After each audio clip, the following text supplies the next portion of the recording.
cuando le falte 1 minuto para completar su participación o cuando el tiempo asignado ya ha concluido, van a ver a una joven que está colocada en la primera fila, va a elevar una banderita y les va a explicar exactamente el tiempo que les queda a ustedes.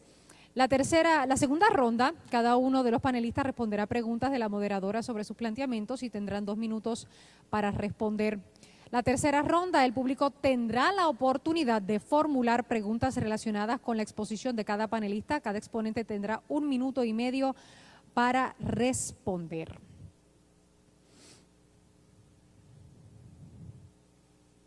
Bueno, comenzamos de inmediato.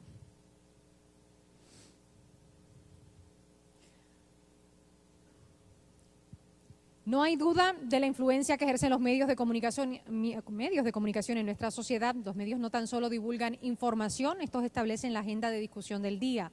Cuando se trata de crímenes que reciben extensa cobertura noticiosa, la misma se convierte en un reto para el Ministerio Público, los imputados y sus abogados a la hora de presentar su caso. Se espera que el jurado seleccionado sea imparcial cuando decida en un caso, a pesar de la cobertura noticiosa a la que vaya o a la que haya estado expuesto antes del juicio.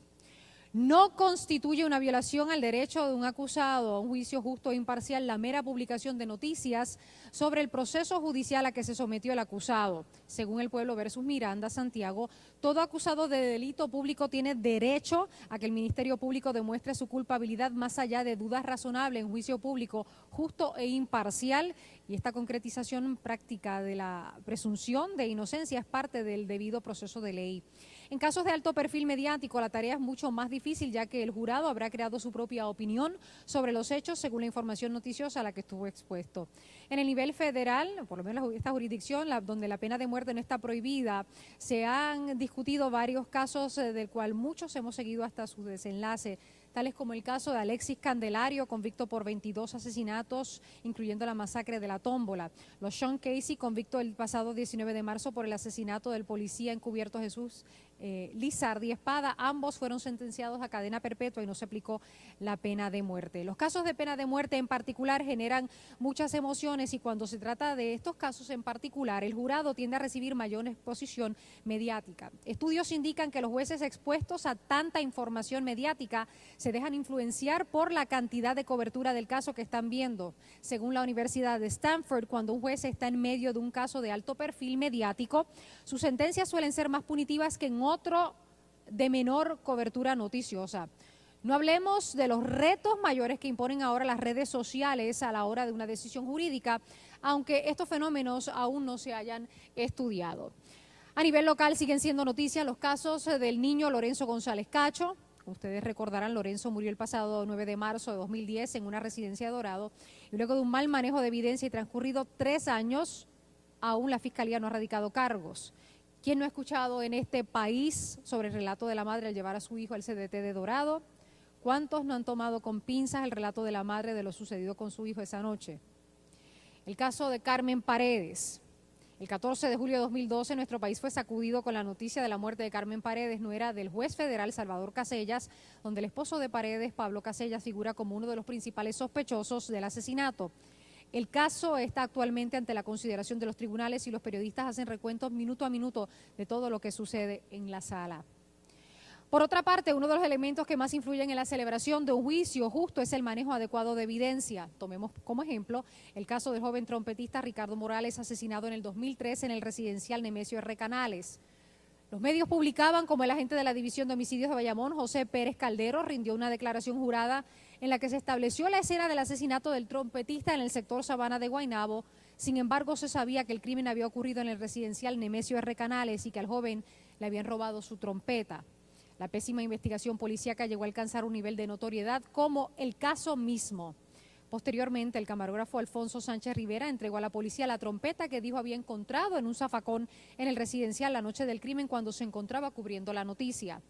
El superintendente de la policía en ese entonces, Víctor M. Rivera González, anunció la suspensión del agente Andrés Vega Román, adscrito al cuartel de Atorrey Oeste, porque no estuvo en el área de la escena del residencial Canales, pero sí rindió una querella en la que aseguraba que todo estuvo en orden.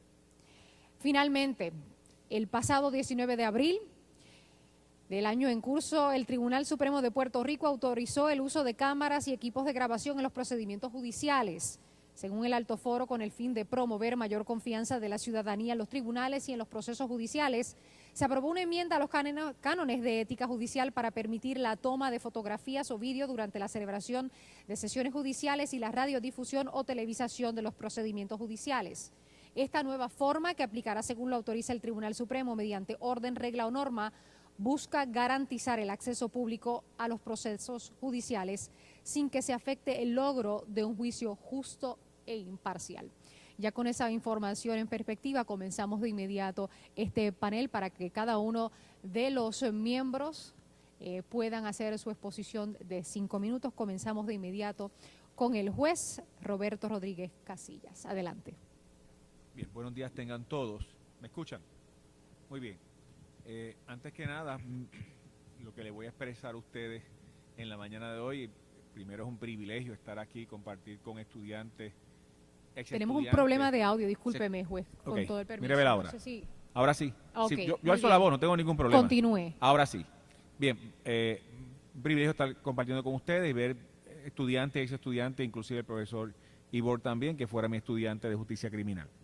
Mis expresiones no constituyen, para efectos, ¿verdad?, de aclaración pública, una posición de la rama judicial. Por el contrario, en cumplimiento del canon judicial, mis expresiones son de índole profesional, como, ¿verdad?, profesor de justicia criminal, criminólogo, 14 años en la rama judicial en casos graves nada más, y hoy, pues, ya llevo apenas año y medio como juez del Tribunal de Apelaciones, viendo ya todo tipo de casos. Dicho eso así, quiero por lo menos sentar las bases.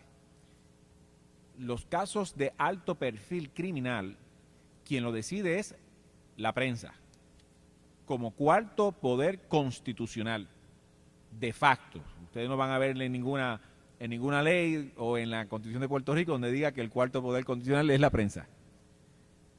¿Por qué digo esto? Es importante, porque la cosa pública tiene que ser informada. Yo no voy a hablar ahora de desinformación o demagogia, no, eso no es. ¿Por qué? Porque tiene que estar presente.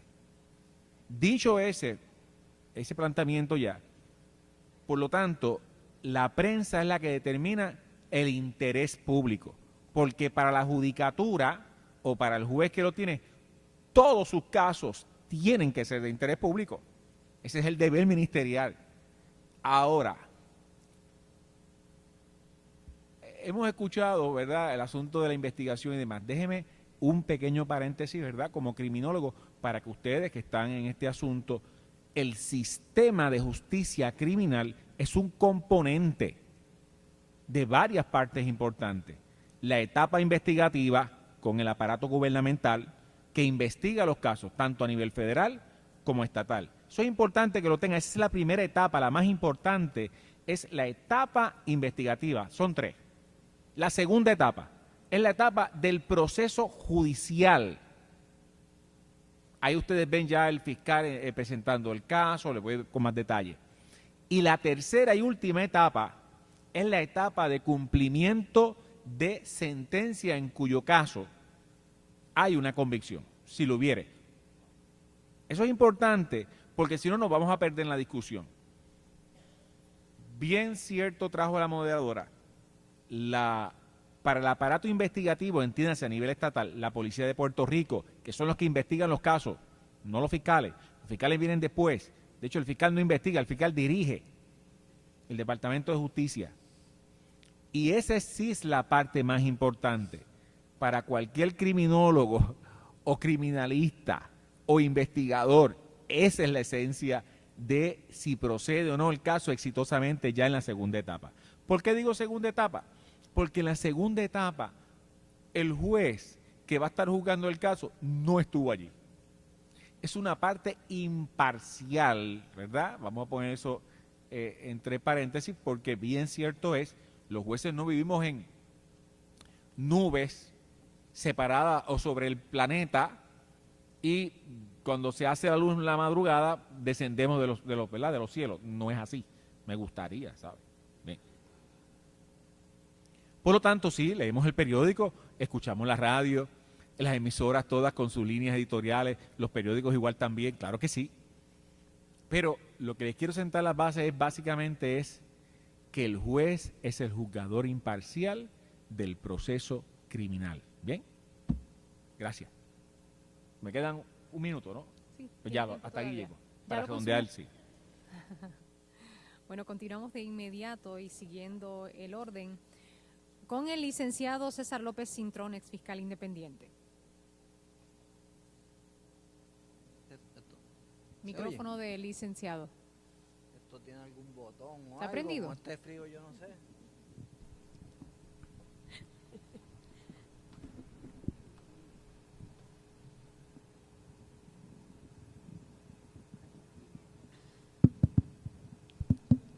Ahora se supone que se oye. Ok, gracias. Buenos días de nuevo. Y gracias por la invitación. Nos alegra mucho que haya la audiencia que tenemos, especialmente de jóvenes. Porque ya los viejos vamos de salida, así que le entregamos este asunto a ustedes en poco tiempo. Tal como dijo el honorable juez, el asunto de si el caso es de alto perfil o no es un adjetivo que le pone normalmente la prensa. Así que los tribunales no clasifican los casos como si son de alto perfil o no. Los tribunales lo que hacen es que se preocupan porque los casos son de alto perfil. Y ahí vemos entonces los jueces administradores poniendo normas, llamando más alguaciles, qué sé yo, cosas de esas para aparentar que se está haciendo algo correctamente. Y la mayor parte de las veces se hace correctamente. Pero el asunto de si es un caso importante o no realmente lo da la ciudadanía, con su interés, ahora con las redes sociales sin duda. Le puedo mencionar, por ejemplo, casos recientes que no sé ni las partes, pero se hablaba de que alguien en una disputa familiar con su pareja sacó una sierra eléctrica y dijo que iba, qué sé yo, a hacerle daño a un niño o algo así. Y ese caso se tornó de alto perfil en menos de medio día, tirándole el asunto a la fiscal que no investigó bien el caso y que lo sometió y que no era lo que tenía que someter, qué sé yo. El asunto de esto es que cuando cosas de esa importancia cogen la velocidad que cogen en los medios noticiosos y en las redes sociales, se torna un caso probablemente de alto perfil. Yo no sé los hechos de ese caso, pero llevo 30 y pico de años en esto, me parece que no tiene la magnitud que se le dio y que finalmente se va a desinflar de alguna manera, porque no, honestamente no creo que los hechos ocurrieron como se trató de establecer en principio, pero aun cuando así fuera, fíjense que es un caso de una disputa familiar que de momento se torna, nadie ha sufrido ningún daño y de momento se torna un caso de alto perfil por las redes sociales y por la información de prensa. Así que yo creo que le tenemos que agradecerle a la prensa que nos llama la atención sobre estos asuntos que tienen más importancia que otros. Y tal como el juez mencionó, la experiencia mía durante todos estos años ha sido bregando con casos de alto perfil realmente. Así que responde uno a la situación que tiene presente, empezando de cómo se investiga el caso para poder contestar las preguntas de la prensa. Y debía decir algunas preguntas de la prensa, porque honestamente no se pueden contestar todas las preguntas que tiene la prensa sobre un caso, especialmente en etapas investigativas y en el proceso judicial. Hay una tentación muy grande de parte de los abogados y los fiscales de litigar el asunto en la prensa. Hay algunos que lo hacen con mucha maestría, debía hacer con alguna maestría, y llevar los mensajes, llevar de las distintas maneras, alando o como decimos, acercando la sardina a sus... y eso no está bien.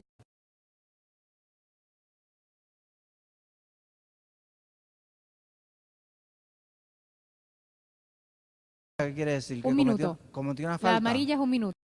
Ahora que acaba de cometer un minuto tan rápido. Un minuto, le queda. Ok, bueno. A lo que iba es que, mencionando rápidamente, yo creo que tenemos que tener presente que la profesión legal es altamente reglamentada y tenemos un canon 13 de ética profesional que prohíbe tanto al abogado como al fiscal litigar públicamente los pormenores de un caso en vez de litigarlo en el tribunal, y esa es una tentación que quizás volvamos a mencionar anteriormente, porque de nuevo hay algunos que no se resisten a esa tentación. Gracias. Continuamos con la periodista de Primera Hora, Nidia Bauzá. Buenos días.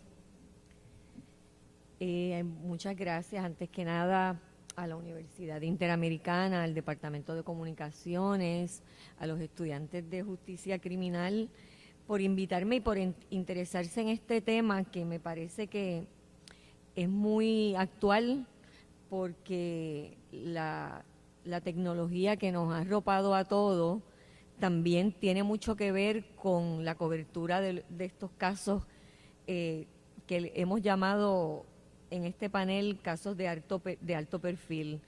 Tengo que decir que antes que nada que en mi experiencia como periodista en los tribunales, ahora mismo no estoy asignada a los tribunales, pero en el tiempo que estuve, pues sufrí esa transformación de cómo ha cambiado la forma de nosotros reseñar lo que ocurre allá adentro en las salas de los tribunales. Y recuerdo en mis últimos días allí cómo ya estaba tuiteando, tratando de tuitear sin que me regañaran, sin que me vieran los alguaciles. En algunos casos nos dejaban, en otros no. Y pues esto, pues tengo que decir pues que es una experiencia nueva, ¿no?, dentro de nosotros, de la forma de cubrir.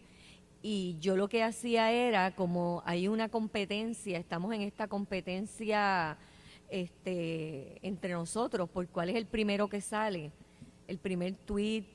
Yo me hacía 2 tweets, uno culpable y otro no culpable, para tratar de arrancar primero. Entonces, pues esto es unas técnicas, ¿no?, que se dan entre nosotros, pero pues que nos cambiaron la forma de nosotros, nos han cambiado la forma de nosotros hacer periodismo. Yo escribí, no sé si vamos a tener otra ronda para seguir debatiendo los temas, porque yo hice una reseñita corta de mi experiencia con estos casos allá, ¿verdad? Como yo lo viví como periodista, pero también quisiera luego ir discutiendo anécdotas y casos en particular de los que hay mucha tela para cortar. Pero yo escribí una cosita así ayer por la tarde que titulé Las 2 caras de la moneda, y permítanme leerla para avanzar. Dice así: escoltas con armas largas, presos encapuchados, con cascos y chalecos a prueba de balas, alguaciles adentro y afuera de las salas prestando vigilancia, corre, tensión. Muchos casos criminales se ventilan en los tribunales bajo medidas de seguridad, algunas extremas, por la supuesta peligrosidad de los acusados, a quienes llevan encadenados a las salas judiciales, y los jueces les imponen fianzas millonarias. De estos casos, la lista es interminable. En la otra cara de la moneda hay otros casos también de alto perfil mediático, pero muchas veces sus protagonistas reciben otro trato en el sistema judicial. Nunca o raras veces son esposados, les rebajan las fianzas o les imponen cantidades nominales, les rebajan los cargos. Algunos casos ni se llegan a radicar o mueren en el trámite, como el de la hija de un banquero a la que se le encontró causa para arresto por posesión de drogas, y a nivel de vista preliminar, el caso sorpresivamente se cayó. Al juez que vio el caso en la regla 6 lo trasladaron a otro tribunal.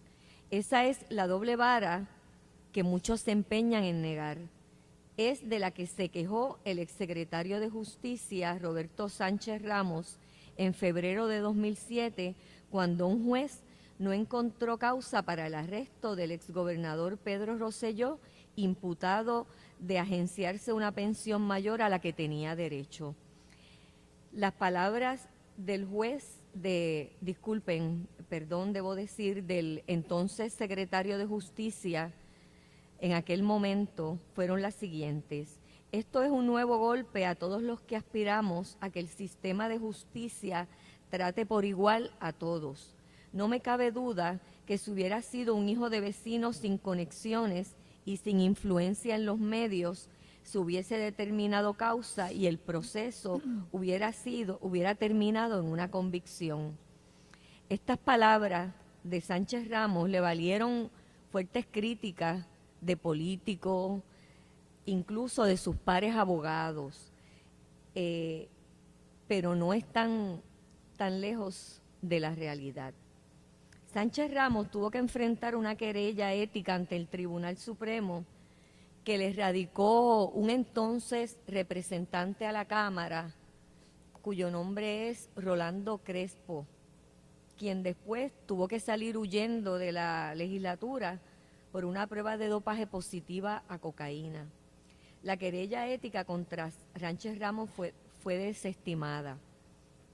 En fin, la doble vara se palpa y se siente en muchas salas judiciales, por lo menos esa fue mi experiencia en los tribunales. Nidia, ya consumiste 6 minutos y medio. Ya terminé. Ah, ok. La doble vara, como les decía, se palpa en muchas salas judiciales donde no parece estar presente la dama de la justicia con los ojos vendados. Gracias. Ahora Mayra Rivera, presidenta de Laura Ponte por la Paz Social a la Paz. Buenos días a todos. ¿Se escucha bien? Sí. Buenos días. También pues muchas gracias por habernos invitado, por tenernos aquí. Muchas gracias a todos, ¿verdad?, por su presencia. Bueno, yo en realidad, más que traer una exposición, pues en verdad yo tengo muchas preguntas también. Quizás porque el sector que yo represento, que son las víctimas del crimen, somos como el jamón del sándwich en este proceso. Los casos de alto perfil, que lo primero que yo me pregunto es por qué son de alto perfil, ¿no? ¿Qué hace que un caso en particular acapare la atención de la prensa, el interés tanto del público, de saber el más mínimo detalle, ¿no?, de lo que ha sucedido, incluso a veces rayando en el morbo o morbo, ¿no?, en todo su concepto, y otros casos que uno ha conocido, ¿no?, porque ha tratado esas familias y el dolor de esas familias, pues no son de interés, para la prensa, no son de interés para nadie, salvo para la familia que lo perdió. Yo no lo puedo identificar como una razón de clase, porque se han dado clases sociales, porque se han dado casos en ambos, ¿verdad?, tanto de familias prominentes como de familias pobres. No lo puedo tampoco caracterizar, o sea, por una cuestión de edad, porque ha habido también casos de niños, ¿no? La manera en que son asesinados, en realidad pues a eso no tengo una respuesta. No sé si los compañeros de la prensa luego pueden aclarar ese punto, que hace que un caso llame más la atención que otro. Y en ese sentido pues no sabemos qué viene, ¿no? Esto es como el huevo y la gallina, que vino primero y que vino después. Si la prensa le da la atención que le da porque el público tiene interés en saber el más mínimo detalle, o si el público genera ese interés por la cobertura que le está dando la prensa. La realidad es que eso crea una situación de desigualdad bien grande, ¿verdad?, para las víctimas. Nosotros, la experiencia que tenemos con muchas víctimas que llegan a nuestro centro, lo primero que nos dicen es que quieren llevar el caso a la prensa, porque ya la percepción generalizada es que si no hay atención mediática para su caso, no van a recibir justicia. Entonces, eso sí que es preocupante. Es preocupante que una persona piense que la única manera de recibir justicia en este país es si su caso es cubierto no mediáticamente, porque definitivamente lo que refleja esto es una desconfianza en el sistema, porque la justicia no debería de estar basada en cuál llamamos más la atención o si los fiscales van a responder a la presión o los jueces, ¿verdad?, la presión de la prensa o los abogados, sino porque el caso se va a basar en unos hechos, porque la policía va a hacer su trabajo y va a investigar bien, porque el fiscal va a hacer su trabajo, ¿no?, y lo va a llevar bien, y obviamente y la prueba va a ser analizada. Y eso es lo que esperaríamos de una sociedad democrática, donde debería de haber unos valores, donde cada una de estas profesiones está regida por un código de ética. Entonces uno no logra encajar cómo dentro de este código de ética suceden pues estas situaciones, ¿no?, que nos ha creado pues una disparidad en términos de cómo se han atendido o se procesan los casos criminales en Puerto Rico. Y estamos hablando pues de un país donde el 70% de los casos de asesinato no se resuelven y donde muchas veces incluso son clasificados, ¿no?, o juzgados en la misma inicio de la investigación, ¿no? Llegan a la escena del crimen y llega la policía y quizás lo primero que dice es un caso de drogas, un caso de narcotráfico, es una ganga matándose a otro. Todavía no ha habido investigación, estamos en los primeros momentos de la escena y ya hay un juicio hecho, pero luego cuando nosotros vemos las estadísticas de las policías, de los 900 y pico de asesinatos que hubo en el 2012, 671, el motivo de causa de asesinato se desconoce. Entonces, si se desconoce, ¿cómo pueden decir en una escena del crimen fue a causa de tal razón, fue a causa de esto, si en realidad no ha habido todavía ni siquiera un inicio de una investigación? Eso es publicado por la prensa y luego repetido, ¿verdad?, continuamente. Yo lo más que quiero traer aquí, ¿verdad?, y me pregunto, ¿cuál es el fin de todo esto? ¿A qué ha abonado la cobertura mediática de unos casos, no? Es que eso nos ha llevado a tener mayor justicia, nos ha llevado a tener mayor equidad. Es que ahora tenemos un país menos violento. Es que hemos adelantado algo hacia la construcción de una sociedad de paz, porque entonces quisiera yo, por lo menos de la perspectiva de las víctimas, entender tanto la función de la prensa como de las autoridades, ¿verdad? En qué medida pues tener casos de alto perfil nos ha hecho una mejor sociedad. Gracias, Mayra. Bueno, próximo, Rafael Lenín López, periodista de Noticentro 4 y presidente de la Asociación de Periodistas de Puerto Rico. Buenos días, Nuria, a los amigos del panel, licenciados Mayra, Nidia, al honorable juez, a los estudiantes, compañeros de trabajo, profesores, Yadira, Ruth, al decano, saludos, gracias por la invitación, a Eduardo, que lo veo por ahí en el público, y a los estudiantes. Bueno, gracias por la invitación. Yo comienzo por plantear que no quisiera perderme en la discusión de qué es o no un caso de alto perfil. Porque a mi entendimiento, los casos de alto perfil lo establece el mismo acontecimiento y es el impacto que tiene el acontecimiento en la sociedad. La prensa lo que hace es encargarse de darle seguimiento al caso con mayor o menor intensidad, dependiendo el caso o el impacto que ha tenido ese caso en la comunidad.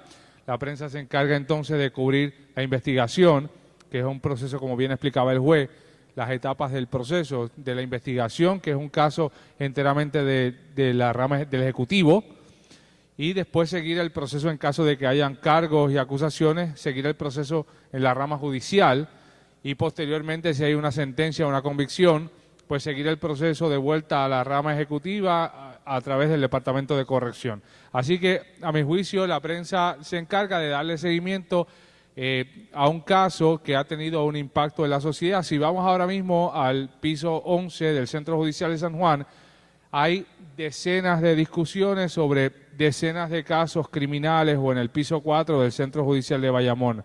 Obviamente la prensa no los puede cubrir todos, porque si no tendríamos las 24 horas de nuestras televisoras o de las radioemisoras transmitiendo todos los casos criminales del país, pero hay varios criterios que establecen lo que es un caso de alto perfil. Primero, el impacto que tiene en la sociedad, uno u otro acontecimiento. Y segundo, otro elemento que nos lleva a presentar un caso con más importancia que otros, pues es usualmente las irregularidades que se dan en el proceso, quizás investigativo o ya en la fase judicial del procesamiento. Y a veces pues eso levanta bandera y convierte un caso en un caso de alto perfil, como el caso, por ejemplo, de Lorenzo, donde pues se han planteado muchísimas irregularidades en el proceso y eso ha convertido del caso en un caso de alto perfil. Obviamente, la acusación de un legislador, como bien sabrá el licenciado César López, es un caso de alto perfil. Es un caso de alto perfil no porque lo decida la prensa, es un caso de alto perfil porque la acusación de un legislador es un caso de alto perfil. Así que un poco, pues el mismo acontecimiento, a mi juicio, establece lo que es un caso de alto perfil y la prensa le da seguimiento a ese proceso. Este tema para mí cobra mucha importancia. A mi juicio, la prensa tiene que cubrir la rama judicial y tiene que cubrir los procesos judiciales como cubre a las otras dos ramas de gobierno en el país. Tiene que haber la misma apertura, tiene que haber el mismo escrutinio. El pueblo tiene que ver los juicios y los procesos judiciales como ve sus sesiones legislativas o como ve una conferencia de prensa del gobernador de turno. Así que en ese sentido yo creo que tiene que haber esa apertura de la rama judicial para que la prensa cubra los procesos judiciales. Como saben, este tema es muy pertinente, se da en un momento bien importante porque se acaba de producir una decisión del Tribunal Supremo estableciendo un plan piloto para que se cubran los procesos judiciales con cámaras de televisión, con cámaras fotográficas, comenzando ahora en julio. Además, se ha decidido que desde ya los periodistas pueden entrar a las salas judiciales con dispositivos electrónicos para cubrir de inmediato o informar de inmediato lo que ocurre en una sala judicial. No te van a arrestar los alguaciles.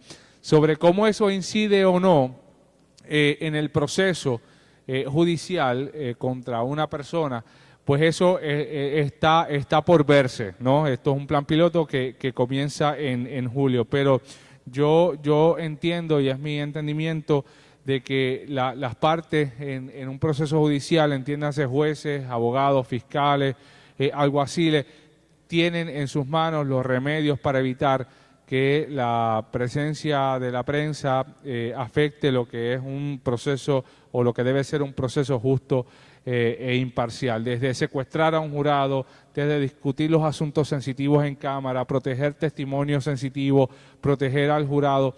Hay múltiples remedios para proteger, para lograr que se dé lo que se llama aquí un juicio justo e imparcial. Así que yo creo que esta discusión es bien importante, es importante sobre todo en momentos en que el crimen sigue siendo un tema de discusión, la seguridad pública sigue siendo un tema de discusión en el país y en momentos en que se plantea la impunidad como uno de nuestros principales problemas como sociedad. Y en la medida en que haya una mayor apertura de los procesos judiciales hacia la prensa, pues se evita lo que planteaba el licenciado López Cintrón, de que en los pasillos del tribunal los abogados y los fiscales estén postulando sus casos, alando la brasa a su sardina y proyectando a la ciudadanía una realidad del proceso que no es la que ocurre en el proceso judicial en sí mismo.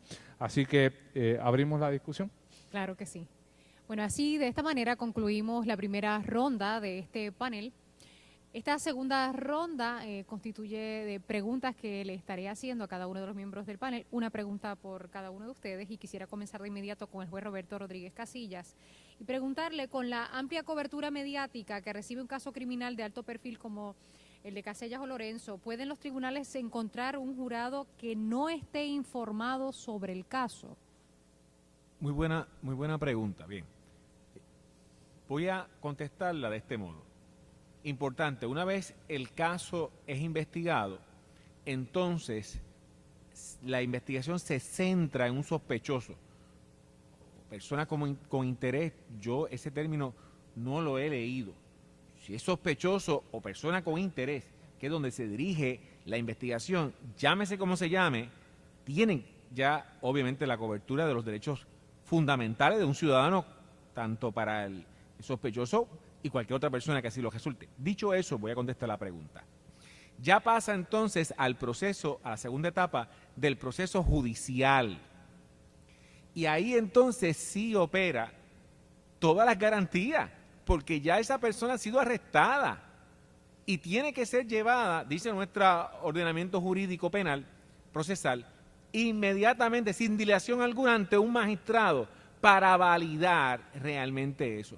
Así que la lucha va a ser siempre a nivel mediático, puesto que ya hay toda unas opiniones, hay ya todo un seguimiento a los casos y muy bien lo dijo el compañero Rafael Lenín, ¿no?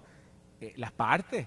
O sea, si allí hay un legislador o hay una figura pública, ya el juez tiene que estar. Ahora, ¿el juicio finalmente se puede conseguir un jurado imparcial completamente? No. Para eso está el proceso de desinsaculación, en el cual participa tanto el Ministerio Público, que tiene interés de acusar, es el que tiene el peso de la prueba, como la defensa. Y el juez tiene que estar también, obviamente, a cargo en ese proceso para escoger a aquellas personas más idóneas que sirvan como jueces de hechos, que así se les conoce, ¿verdad?, popularmente a los jurados. Gracias. Me levantaron la bandera roja. Sí, ya levantaron la bandera. La verdad es que es un tema sumamente interesante y uno quisiera seguir haciendo preguntas, pero entendemos que es una pregunta por cada uno de los miembros del panel, así que vamos a circunscribirnos a esas reglas. Licenciado César López Cintrón, y ya quisiera verlo desde la perspectiva suya como fiscal, ¿verdad?, por muchos años. Ha comentado usted en ocasiones anteriores que muchos de los casos que se esclarecían en Puerto Rico se daban gracias a la figura de una marioneta en particular en Puerto Rico.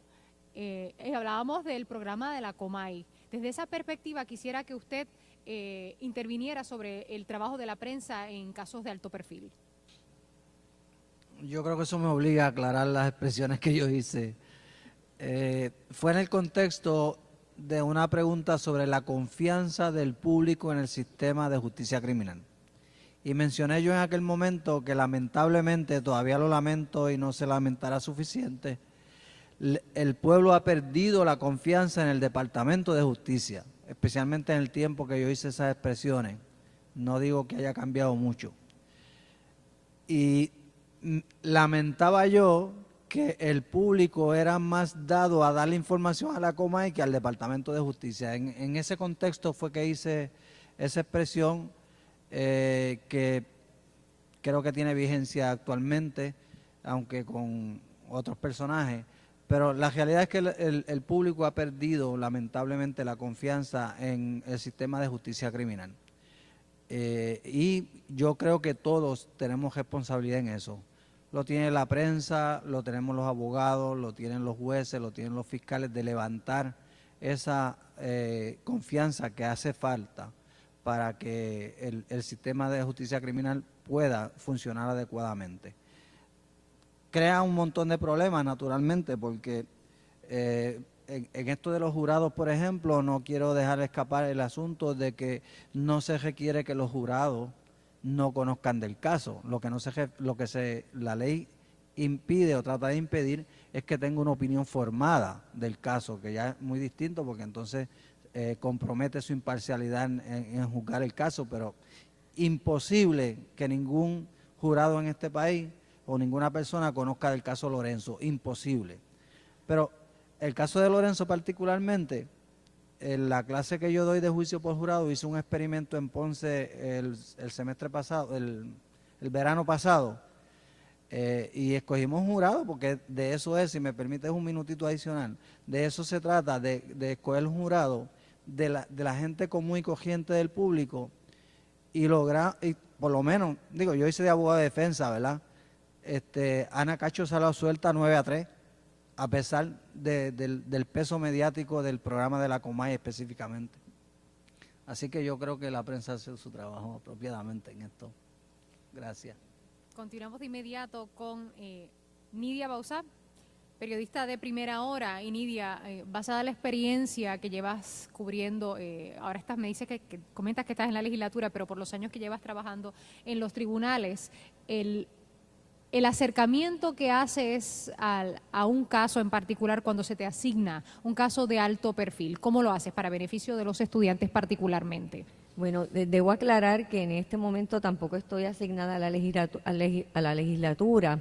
En los periódicos han habido unos cambios recientes y ya no hay periodistas asignados a fuentes.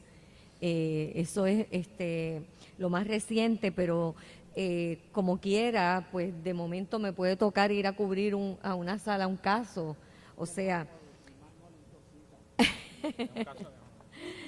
me dice César López Cintrón que el mármol intoxica, se refiere al Capitolio.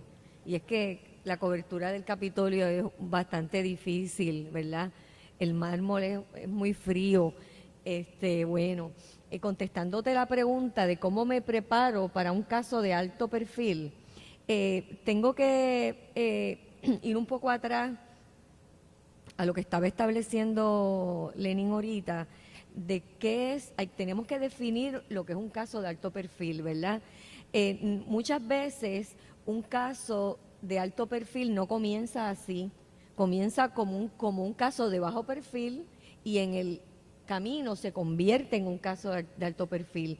Y al revés, hay un caso que comienza como un caso de alto perfil, de interés para los medios, de mucha cobertura, se llena y de momento se olvidó y a la gente se queda hasta sin saber el desenlace, o sea, se olvida, ¿no? Y en eso pues hay nuestra cuota también en los medios, que la forma en que el trajín noticioso que se da a diario, hay veces que uno pues olvida o no le da el seguimiento adecuado a los casos. Pues tomando eso en cuenta, ¿no? Hay casos y hay casos. Establecí ahorita en mi ponencia la diferencia que yo he vivido en los tribunales de las dos varas, porque sí es así. O sea, y no lo digo, aquí tengo un juez a mi lado, al cual yo respeto y admiro mucho. No en todas las salas ocurre esto, pero hay mucha diferencia en el trato que se da a un acusado, y pues uno como periodista tiene que prepararse para cubrir un político de una manera, para cubrir un artista de otra, para cubrir a un ciudadano que de momento es la noticia. Me viene a la memoria, por ejemplo, el llamado monstruo de Utuado, este señor que nadie sabía quién era y de momento acaparó las portadas en el país porque mató a la esposa y a sus tres hijos y lo bautizaron como el monstruo de Utuado, y fue un caso de alto perfil en el que se ventiló en un tribunal bien distante de nosotros, en un pueblo pequeño, con una idiosincrasia pues un poco diferente al área metropolitana, a estos tribunales nuestros. Me levantan la bandera, pero pues podríamos discutir tanto, tengo una lista inmensa. Sí. Poco a poco, en la medida en que pueda, voy a ir trayendo unas anécdotas y experiencias.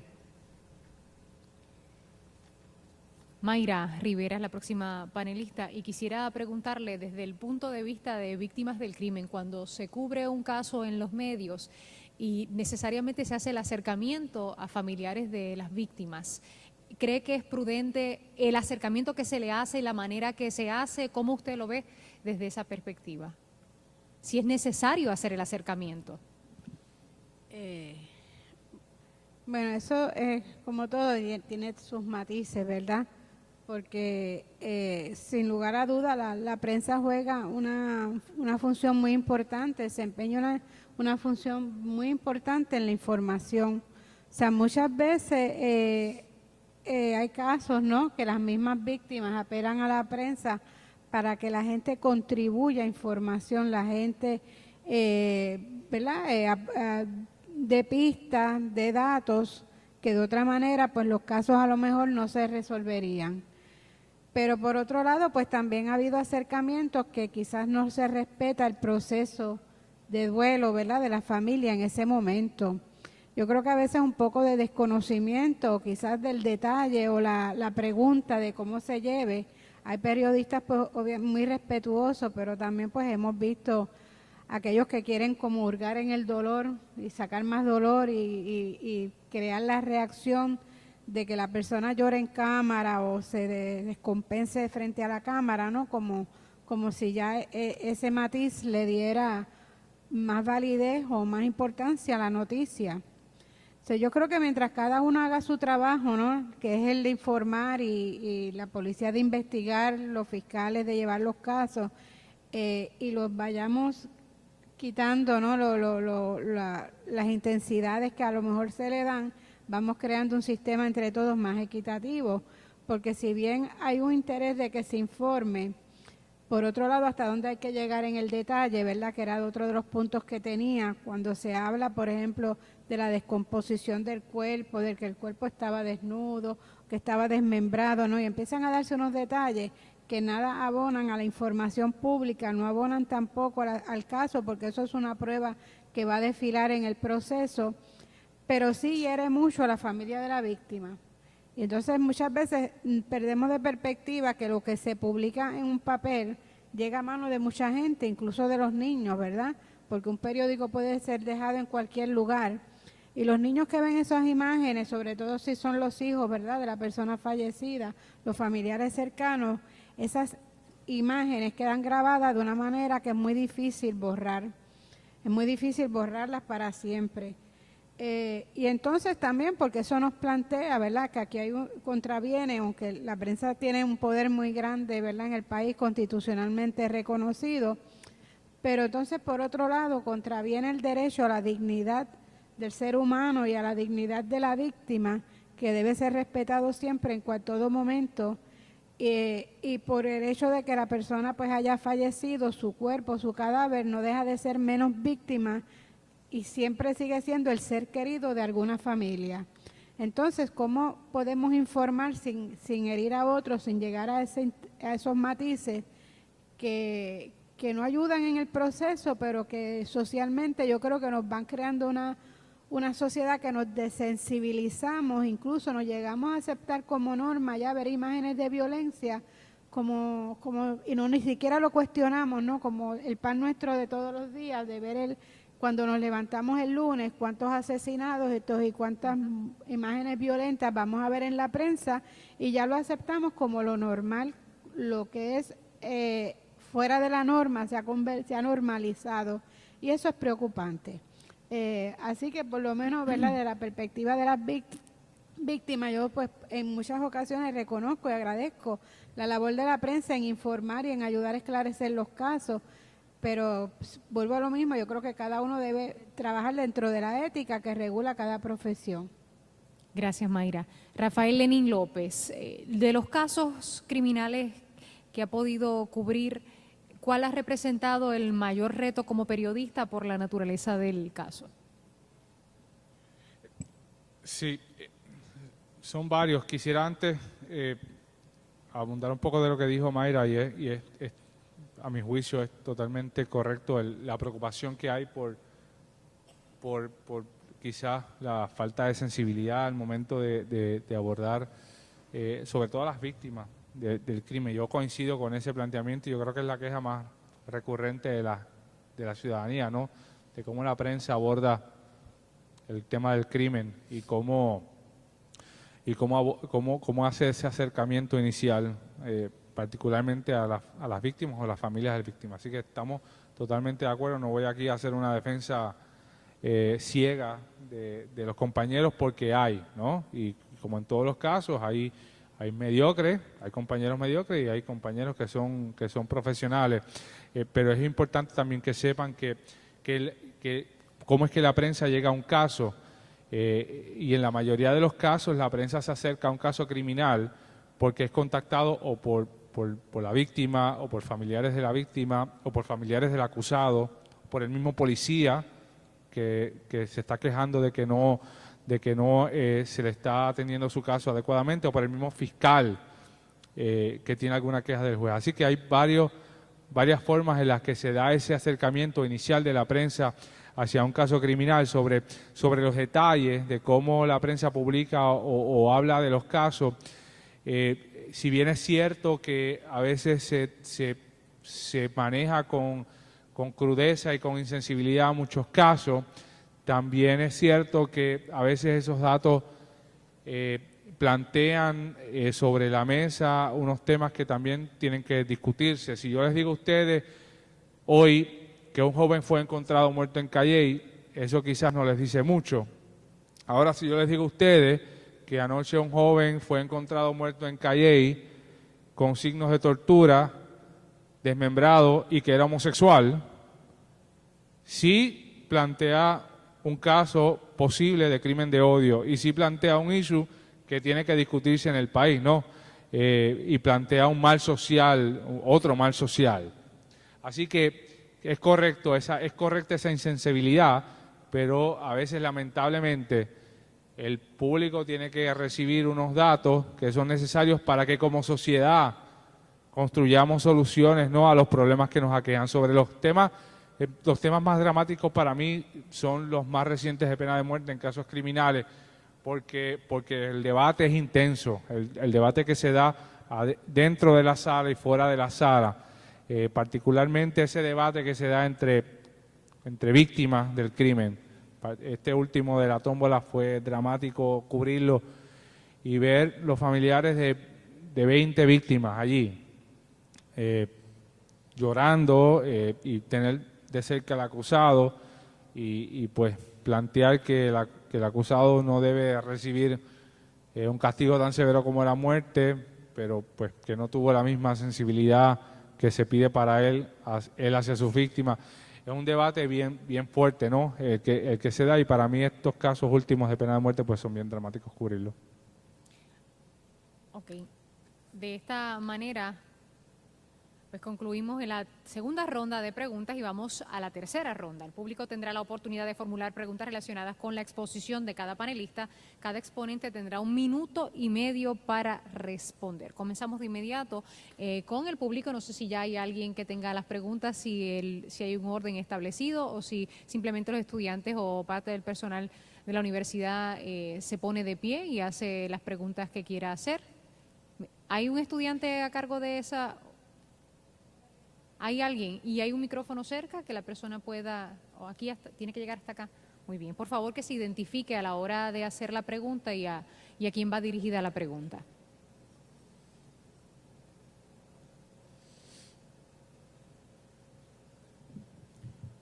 Muy buenos días para todos. Mi nombre es Paula Dan Díaz Cosme y soy estudiante de comunicaciones aquí durante 2 años, y mi pregunta es la siguiente para todos los panelistas.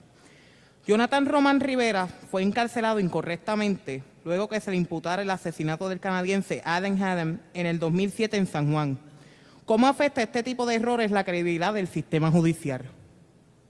Bueno, comenzamos, como es para todos, comenzamos con el juez Roberto Rodríguez. Bueno, muy buena pregunta.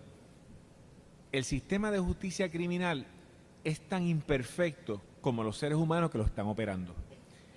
No hay una garantía de 100% de que una convicción o una absolución sea acertada. Lo que buscamos es que esos casos sean los menos posibles. Por lo tanto, una de las cosas que yo quiero que ustedes estén bien claros es que la criminalidad no se resuelve cortando o limitando derechos de los ciudadanos. es así, y miren los errores que suceden, díganme ustedes si empezamos entonces porque la tasa criminal es muy alta, pues entonces no hay derecho de fianza en esto. La presunción no debe ser una presunción, debe ser al contrario. Y cuando venimos a ver, el sistema de justicia criminal pierde porque son los ciudadanos, ustedes y yo, ¿saben? Esto es para todo el mundo. Hoy yo soy juez, mañana puedo ser un acusado idéntico. No se resuelven la criminalidad cortando derechos fundamentales. Gracias.